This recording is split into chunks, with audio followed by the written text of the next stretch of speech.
Gente, vamos pegar então agora o capítulo 13. Vocês estarão aí com o caderno e ao mesmo tempo com o material de vocês do poliedro. Tem lá no capítulo 13, você vai começar pela página 132. Nós temos uma imagem que eu vou reproduzi-la aqui para vocês, porque eu vou compartilhar a minha tela com o conteúdo teórico aí do que seria a ideia barroca, ok?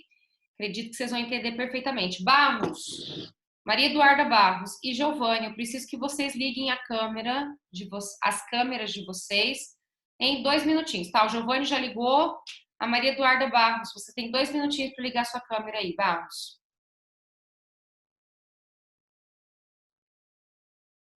Ok, ela saiu. Compartilhar tela. Levanta da cama, né, Bal? Pelo menos. Hein, gente? Vamos lá. Pessoal, ó, seguindo o nosso roteiro aqui, ó, capítulo 13, então, barroco, nós vamos ver o contexto histórico literário, então, do seiscentismo, o que estava acontecendo no mundo nesse período, qual é a linguagem e a temática barroca, e o que significa cultismo e o que significa conceptismo, ok? Vou abrir aqui para vocês a apresentação. Tá abrindo. Então, vamos lá.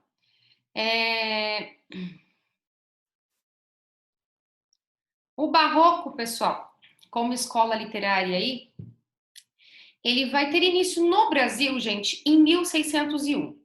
Então, como vai ter início em 1601, você também pode ver nos exercícios de vestibulares ou até mesmo no Enem, essa nomenclatura aqui, ó, Escola Literária Seiscentista. Então, quando falarem nos exercícios, pessoal, Escola Literária Seiscentista, qual é a escola literária que eles estarão falando? Sobre o barroco. Então, é importante você fazer a relação barroco, seiscentismo. Quinhentismo, porque abrangia o período do quê, gente? De 1500. Aqui nós estamos abrangendo, né, o século, né, 17, mas nós estamos abrangendo o período aí de 1600. Então, por isso que também pode ser chamado de literatura seiscentista. Nesse período, gente, o homem, ele estava muito confuso, galera. Mas assim, muito confuso mesmo.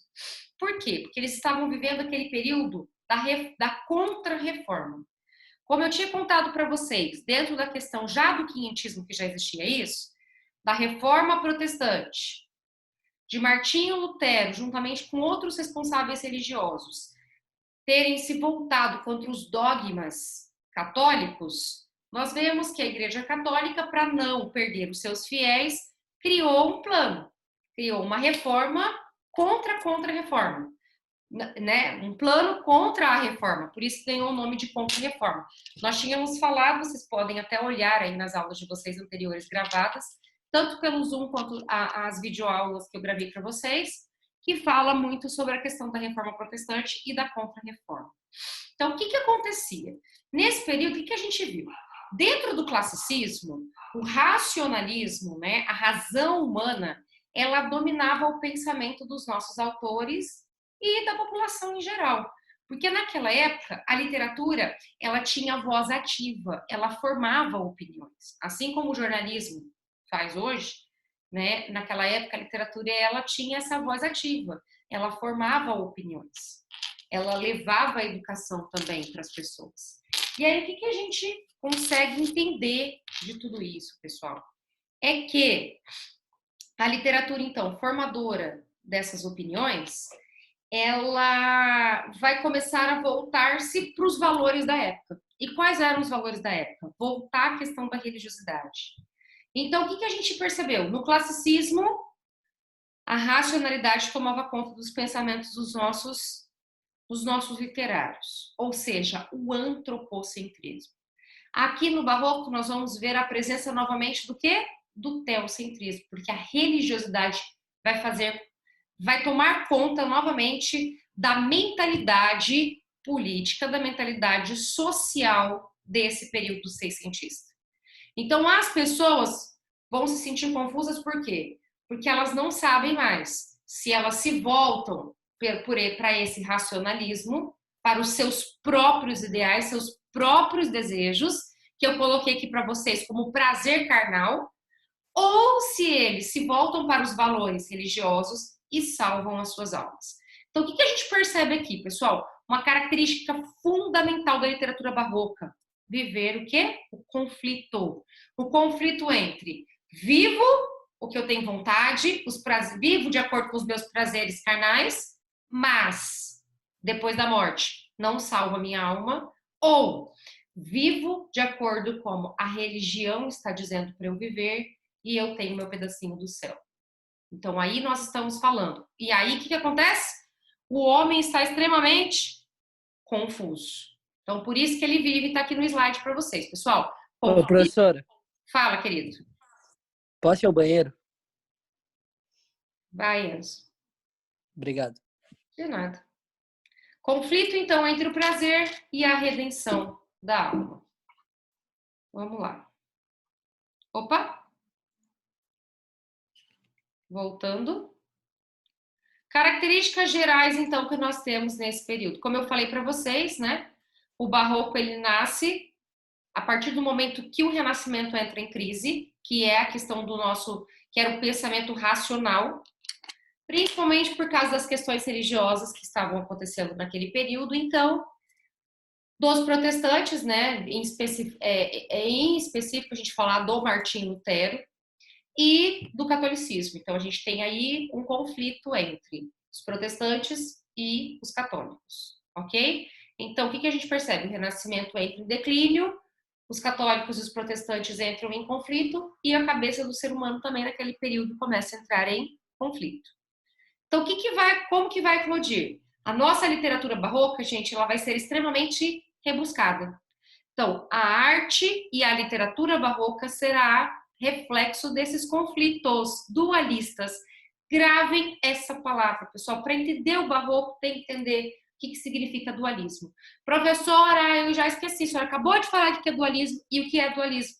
Dualismo é o conflito entre viver a vida com os prazeres carnais ou salvar a alma. Então, viver conforme os seus próprios pensamentos ou viver de acordo com os preceitos religiosos. E isso você pode, gente, locar para uma figura de linguagem. Na verdade, duas figuras de linguagem que têm o mesmo sentido. Uma delas, a antítese. A antítese trabalha com ideias opostas. E o paradoxo também trabalha com ideias opostas, porque não deixa de ser uma antítese. Só que o paradoxo, você tem que eliminar uma ideia para que a informação seja verdadeira. Então, nós temos aqui exemplos de antítese. Gente, terreno e celestial. Então, viva de acordo com seus prazeres ou salve a sua alma. O homem, com seus próprios pensamentos, que é o antropocentrismo, e Deus, teocentrismo. Que aqui, na verdade, Deus está sendo sinônimo da religiosidade. O pecado e o perdão. Vocês vão ver muito isso na poesia de Gregório de Matos Guerra, que nós vamos falar depois. A religiosidade medieval e o paganismo presente, então, na teoria toda renascentista. Pessoal, nós temos essa imagem aqui. Essa imagem também tem no material de vocês. Mas eu queria que vocês agora... Ó, eu tô vendo vocês digitando outras coisas aí. E eu quero que vocês olhem essa imagem que está aqui na minha tela. Eu vou dar 40 segundos para vocês observarem essa imagem. E eu já vou fazer perguntas para vocês a respeito dela. Fitem os olhos de vocês nessa imagem, por favor.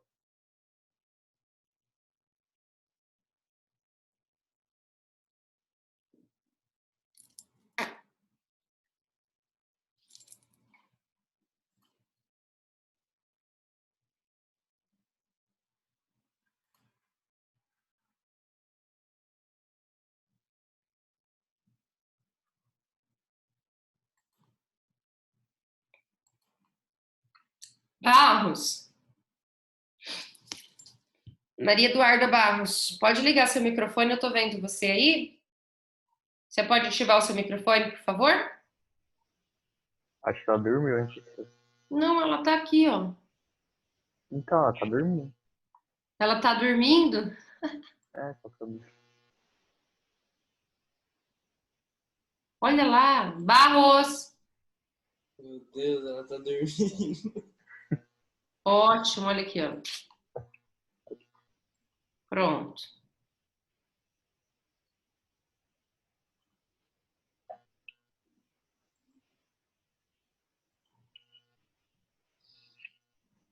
Pessoal, então vamos lá. Enzo, Tô aqui, professora. o que te chamou mais atenção nessa imagem aí? O cara deitado. Quem que você acha que é esse cara deitado? Jesus. Jesus. Por que ele chamou a sua atenção? Porque ele tava deitado. Só porque ele estava deitado ou porque todas as pessoas estavam voltadas para ele? Só porque ele tava deitado. Só porque ele estava deitado. João Gabriel, o que mais chamou atenção na imagem? Ah, não sei, o cara deitado. Por quê? É porque tem um cara segurando ele e tem outras pessoas fazendo um gesto estranho atrás dele. Metanos, Gustavo, Oi, professora. por que não? Perdão. E você, o que mais chamou atenção nessa imagem? Ah, o cara deitado, a gente segurando ele. Não tem muito mais o que falar. Ok. Bruna, Oi, prof. o que mais chamou sua atenção aí? O fato de terem várias pessoas ao redor de Jesus que aparentemente está desmaiado ou morto. Sim. Quais são as cores presentes nesse quadro, pessoal? Vermelho. Preto, vermelho, amarelo. branco, Vermelho e preto, E branco. cor de pele, não sei se seria definir isso, mas... Tá, a cor da pele que vocês estão colocando, ela está refletindo o claro, certo? Então, nós temos aqui, você consegue ver que o foco de luz na roupa vermelha, que às vezes para alguns pode até parecer um laranja, tem um foco de luz, não tem, gente? E atrás das pessoas tem o contraste com o escuro, ok? Qual é essa ideia, pessoal? É a ideia da contradição barroca, de eclodir o claro e o escuro. Olha o contraste. Salvo a minha alma ou vivo de acordo com os prazeres carnais e não salvo a minha alma. Pode perceber que as pessoas que estão aqui, ó, são pessoas comuns, que praticamente pode representar os pecadores. Tem uma freira aqui que representa uma pessoa religiosa. Então, aqui por meio da imagem do Caravaggio, gente, que é o pintor que reproduziu essa arte, nós temos aqui a ideia de que o barroco trabalha em cima do contraste, do claro e do escuro, a ideia da antítese, do paradoxo que eu falei para vocês, do dualismo, de viver os prazeres carnais ou de salvar a sua alma. Até a obra de arte barroca, que a gente entra dentro de arte, pessoal, ó, história da arte. A ideia barroca também na arte plástica era reproduzir esse conflito religioso que a Europa estava vivendo. Há alguma dúvida, pessoal? São pessoas comuns, são pessoas religiosas. Então, nós temos a ideia aqui, ó, o paganismo e a vida religiosa, o antropocentrismo, o teocentrismo, o claro e o escuro. Viver os prazeres carnais e perder a minha alma ou ganhar a salvação rendendo-me às ideias religiosas. Conseguiram entender essa ideia aí, pessoal? Dá um joinha aí para mim. Cadê o joinha? Eu só vi o joinha do Gustavo. Ok. Próximo aí, ó. O que você consegue notar na imagem? Quais são as cores da imagem? Quem representa o ser humano e quem representa o sagrado? Nós já acabamos de falar sobre isso. Ó, a temática histórica. A ideologia do barroco está centralizada na contra-reforma que nós tínhamos já comentado desde a época do quinhentismo. Em nenhuma época, pessoal, também isso eu falando para vocês dentro da parte de história da arte, dentro da arquitetura, nós nunca tínhamos visto em outra época construírem tantas igrejas, tantas capelas, estátuas de santos e nem monumentos sepulcrais, pessoal, ó, como se construíram nessa época da Contra-Reforma. As obras de arte, então, elas reproduziam a ideia dos fiéis com maior eficácia, com a ideia de fazer com que o sagrado representasse o humano. E aqui nós vemos, pessoal, ó, que a ideia, se você analisar, vocês podem perceber, quem de vocês aqui já foi até Minas Gerais? Eu. Quem que já foi lá em Congonhas, em Ouro Preto, Cidade de Mariana? Eu já fui. Eu quem? João Vitor. João Eu Vitor? Ah, né, João Vitor? Você é mineiro, não é? Eu nasci aqui, mas todo mundo da minha família é de lá. Toda a sua família é de lá. João Aí Vitor. eles montaram o Canto de Minas, aquela bosta. Ô, Enzo. Não é pior que aquela Meat lá. A pizza tem gosto de esgoto. João Vitor, fala para mim, então, você que já foi por lá, como que eram as imagens dos santos que você via nas igrejas lá? Que são as produções do Aleijadinho. Que vai Eu ser nunca vi santo não, professora. Oi? As imagens? Porque assim, o Aleijadinho, ele vai ser o grande representante dentro da história da arte, né, na escultura brasileira. Então, para representar o barroco brasileiro, qual é o nome que nós temos que ter na nossa mente? O Aleijadinho. Então, você deve ter visto as esculturas do Aleijadinho, não viu, João Vitor? Não. Você não chegou... Então, você não foi em Congonhas? Não, eu já fui em Ouro Preto. Tá, mas em Ouro Preto você viu que o Aleijadinho, ele acabou decorando algumas igrejas. Aquela igreja que fica perto da universidade, lá em cima da ladeira. Não, a gente viu só uma igreja. Tá. Não sei igreja lá, não. Além do João Vitor, então, e do Pedro Antônio, outras pessoas já foram até esses locais históricos de Minas Gerais? Não? Tá, pessoal. Eu fazia mestrado lá, mestrado em Viçosa, Minas Gerais, e nós íamos passear em Ouro Preto, em Mariana e nessas cidades históricas. E o que me chamava mais atenção era justamente até uma questão do Enem louca para isso que tinha me chamado a atenção, para esse ponto, que as figuras sacras, elas se parecem muito com o humano. Então, assim, professora, mas os santos, eles foram pessoas normais, eles foram pessoas humanas. Mas deixar que a imagem reproduza muito a ideia do humano trabalha o contraste do barroco. Porque as vestes deles representavam a ideia sagrada de que eles eram homens, sim, mas eram homens separados para uma missão. Então, santo, se você procurar no vocabulário, você vai ver que significa separado para alguma missão. Então, ali você consegue perceber essa definição, porque as vestes representavam a ideia de santidade, a ideia diferencial, a ideia de trazer uma certa luz para a humanidade.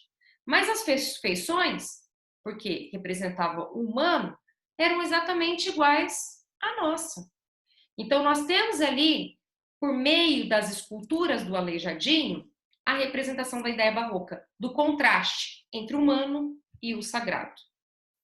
Vamos voltar aqui.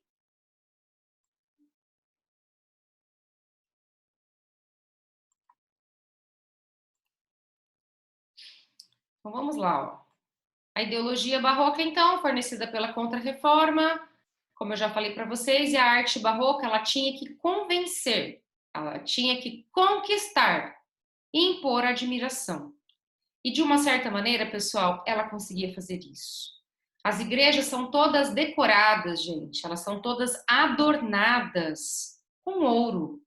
São igrejas maravilhosas.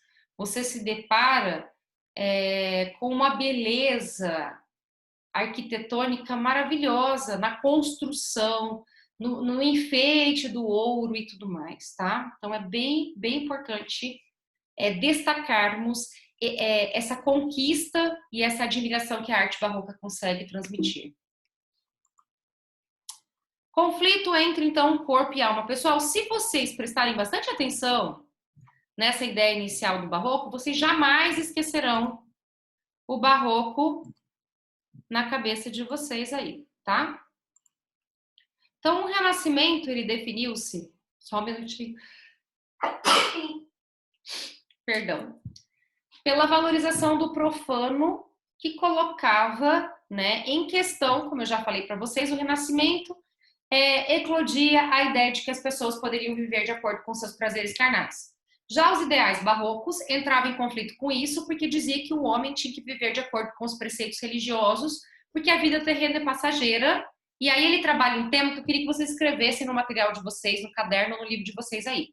O barroco trabalha, gente, em cima da efemeridade. O que é efemeridade, professora? É a brevidade do tempo, gente. A vida é curta. Logo, se ela é curta, devemos vivê-la da melhor maneira. A ideia do carpe diem. Então, nós temos aí efemeridade e temos a locação para a ideia do carpe diem. As pessoas acreditam que a ideia do carpe diem, aproveitar o dia, é você acreditar que você tem que viver a vida intensamente, como se não existisse amanhã. Mas aqui não. A ideia barroca é que você saiba colher hoje, que você saiba plantar hoje, para que você colha a eternidade amanhã. Então, a ideia é viver o hoje de uma maneira correta, de acordo com os ideais religiosos, para que você alcance a vida eterna no céu, ok? Então, olha só, na visão barroca, não há uma possibilidade, gente, de conciliar as ideias opostas, que são as antíteses. Não há como você viver de uma maneira sensual, né? Você tem que fugir dos seus prazeres humanos, se você quer conquistar a eternidade. Não tem como você viver os prazeres e ir para o céu. Ou você vive de acordo com seus prazeres e aguarde o inferno, como a religião coloca aqui, ou você vive de uma maneira agradável à religiosidade e alcança o céu. Então há esse conflito e essa angústia aqui, tá? Assim, ora, ajoelhava-se diante de Deus, ora, celebra as delícias da vida. Em meio a tudo isso, pessoal, olha só, isso aqui é história da arte, mas que nós estudamos dentro do barroco, eu queria que vocês anotassem aí. Em meio a tanto conflito, pessoal, de salvar a alma, de viver o prazer carnal, nesse conflito todo, existiu uma sutileza em meio a todo exagero, que nós chamamos de rococó. Se eu falar rápido, você talvez não consiga captar a mensagem aí. Nós estamos falando de rococó, né? Eu falo rápido aqui, mas agora eu falo devagar. Anotem aí também no material de vocês. Rococó. O que é o rococó, professora? É uma certa sutileza em meio ao conflito da ideia barroca. Aqui nós temos na arte plástica a reprodução dessa sutileza por Fragonard, que produziu a obra O Balanço. Essa obra é bem famosa, tá, pessoal? E eu já vi em vários simulados do poliedro essa imagem perguntando que período ela pertencia. Só que não vinha falando rococó. Vinha dentro das alternativas. Por exemplo, letra A, romantismo. B, classicismo.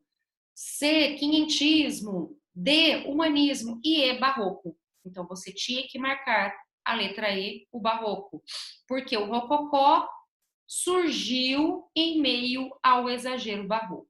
Olha o que vocês conseguem observar na imagem, pessoal. A roupa da moça, olha,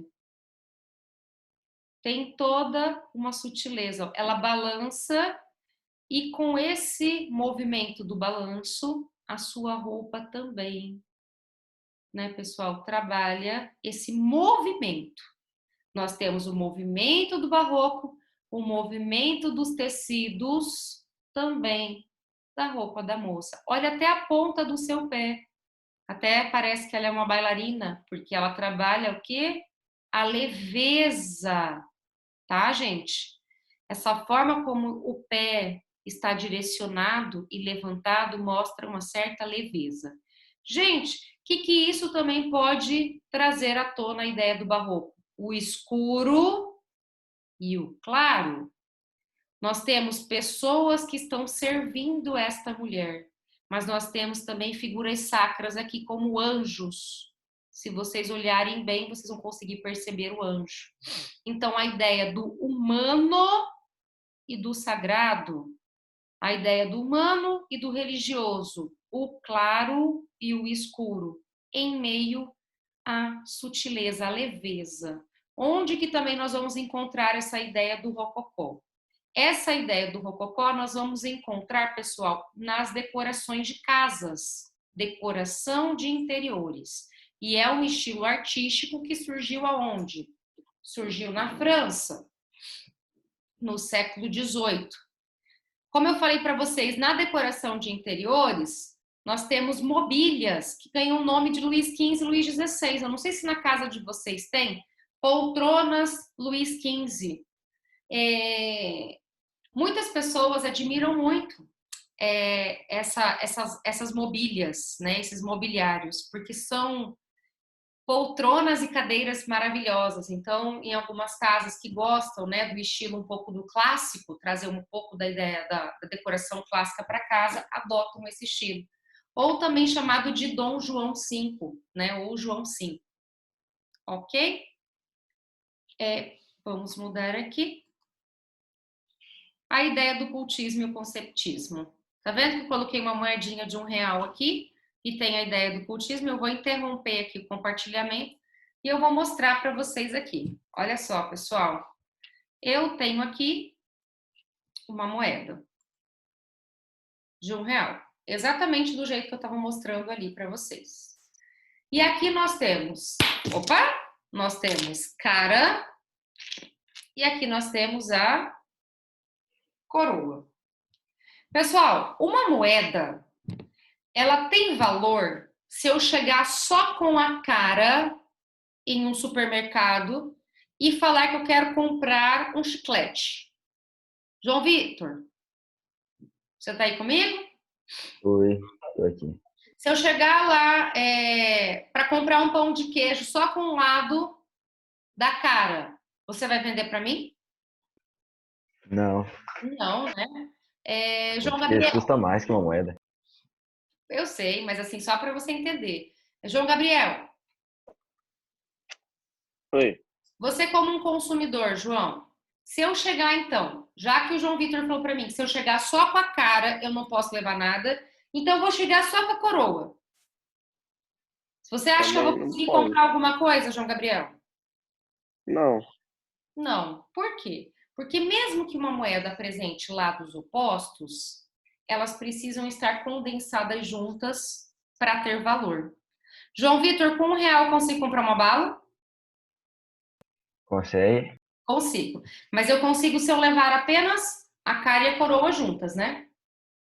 Uhum. Separadas não dá certo. Por que eu estou usando essa metáfora para explicar para vocês? Porque, assim como nós temos lados opostos, mas que dividem o mesmo espaço e conseguem ter valor porque estão juntas no mesmo espaço, a ideia barroca, cultista e conceptista vai funcionar do mesmo jeito. Eu vou chamar o lado da cara de cultismo. Primeira coisa, vocês vão anotar no material de vocês, o que é cultismo? Cultismo é o jogo de palavras. Então já anote aí. Cultismo, jogo de palavras. E o que é o conceptismo? Pronto, mudei para coroa. Conceptismo é o jogo de ideias. Certo? O que eu estou querendo dizer com jogo de palavras? Jogo de palavras, eu estou querendo dizer qual é o vocabulário adotado pelo barroco, qual é a forma estética de produção literária barroca. O barroco trabalha em cima do quê? De um vocabulário muito culto, muito rebuscado. Então, o barroco trabalha com jogo de palavras, um vocabulário culto, erudito, rebuscado, ou seja, não são palavras que fazem parte do cotidiano de vocês. São palavras mais rebuscadas. Existe também, dentro desse jogo de palavras, o uso abusivo das figuras de linguagem. Então, nós vamos encontrar, dentro do jogo de palavras da ideia barroca, muitas figuras de linguagem. Então, falamos de vocabulário, da presença das figuras de linguagem, e agora eu vou colocar para outra questão também, tá? A estética do poema barroco, por exemplo, vai ser o poema todo, a estética será toda trabalhada. Os versos terão metrificações impecáveis e nós vamos perceber que os autores vão gostar muito daquele estilo clássico que nós chamamos de soneto. Então, nós vamos perceber pelo jogo de palavras que vai ter uma preocupação estética com o formato do poema e uma preocupação conteudística em usar palavras que fazem parte do vocabulário culto e a presença de figuras de linguagem. Já o conceptismo, aqui, né, gente, na coroa, o conceptismo trabalha com jogo de ideias. E o que corresponde a essas ideias, professor? Corresponde os pensamentos, a ideologia e o objetivo da mensagem. Nós vamos ver muito isso aonde? Na prosa do barroco.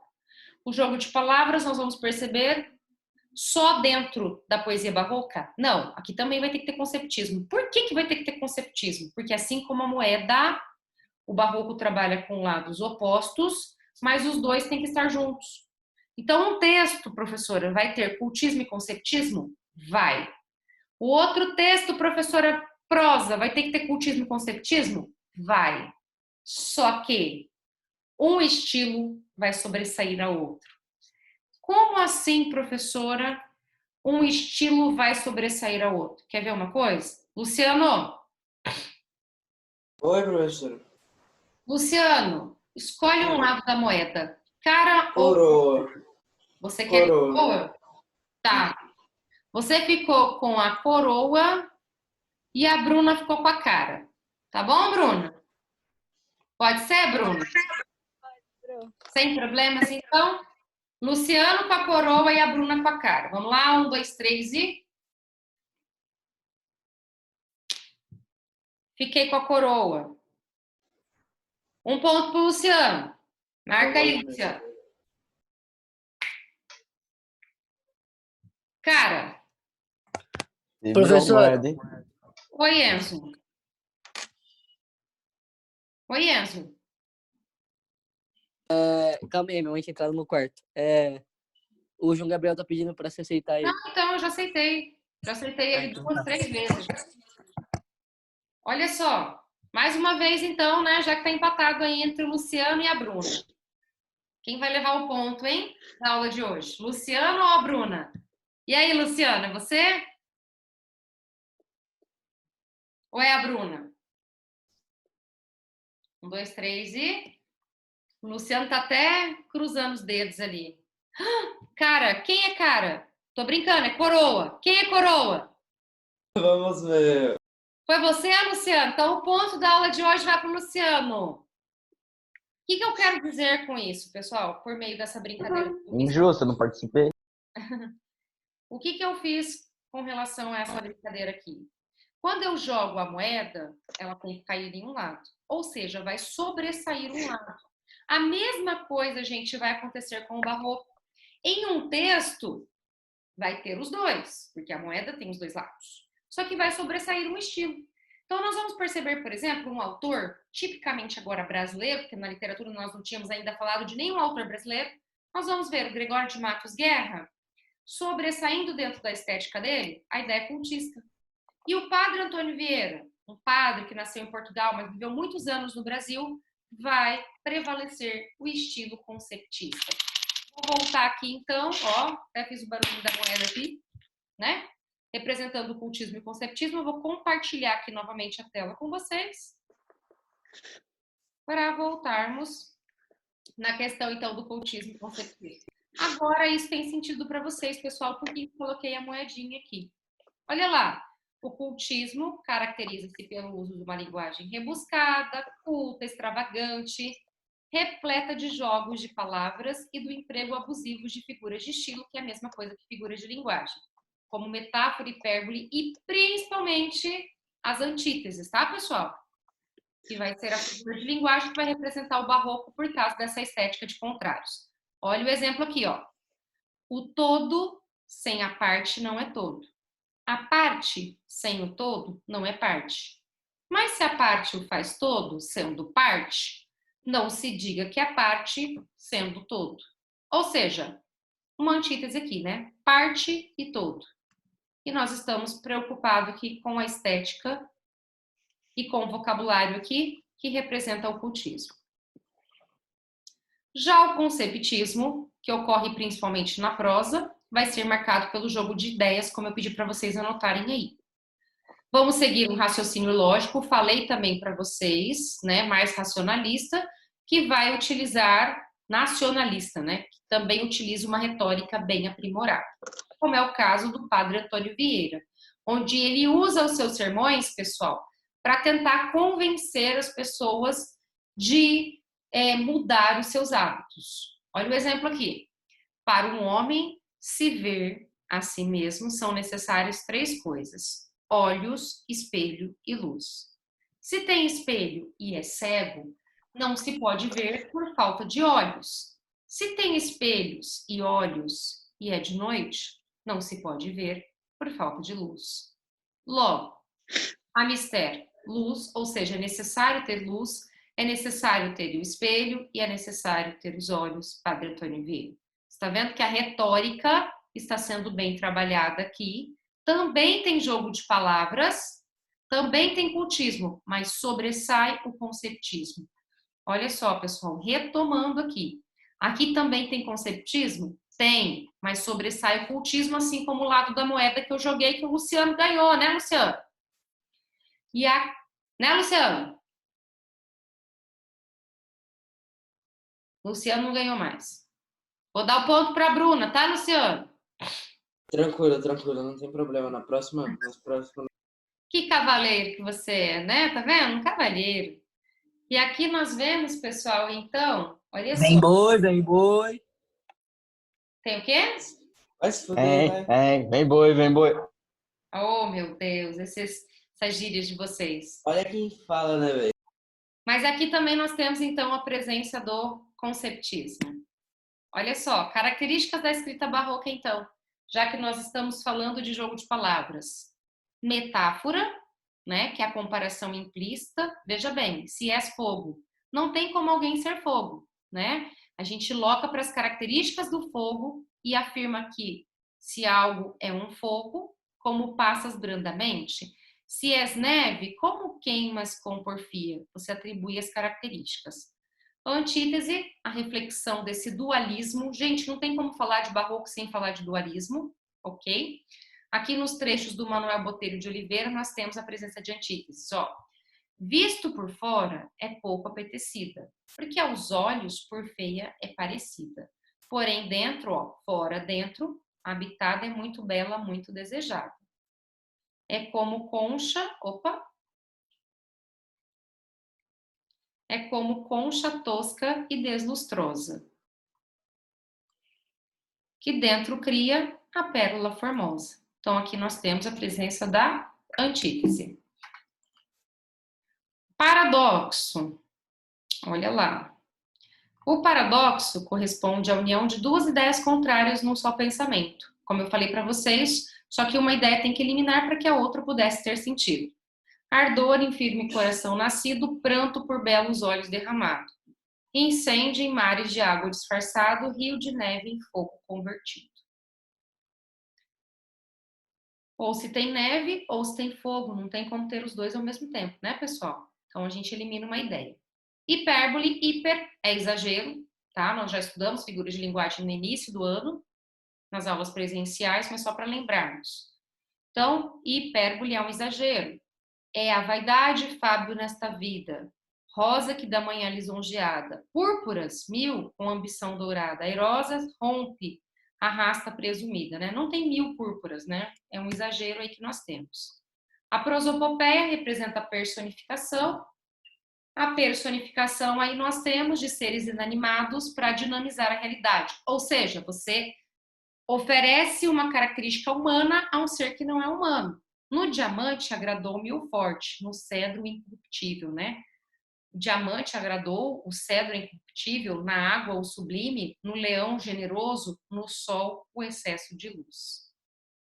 Outra característica barroca, como eu falei para vocês, é o fusionismo. Esse fusionismo, pessoal, é a ideia de fundir o profano e o humano, tá? O sagrado e o profano, o humano e o divino, o céu e a terra, como nas obras de arte lá do Aleijadinho, nas esculturas de Aleijadinho, que produzia os seus santos com, né, as feições humanas, mas todo enfeitado com a ideia de algo sagrado. Professora, o que é o feísmo? Isso nós vamos falar na aula que vem, tá? Então, nós vamos deixar algumas considerações, porque também o capítulo 14 contempla outras questões aí da ideia barroca. Espero ter ajudado vocês. Saudades, meus anjos.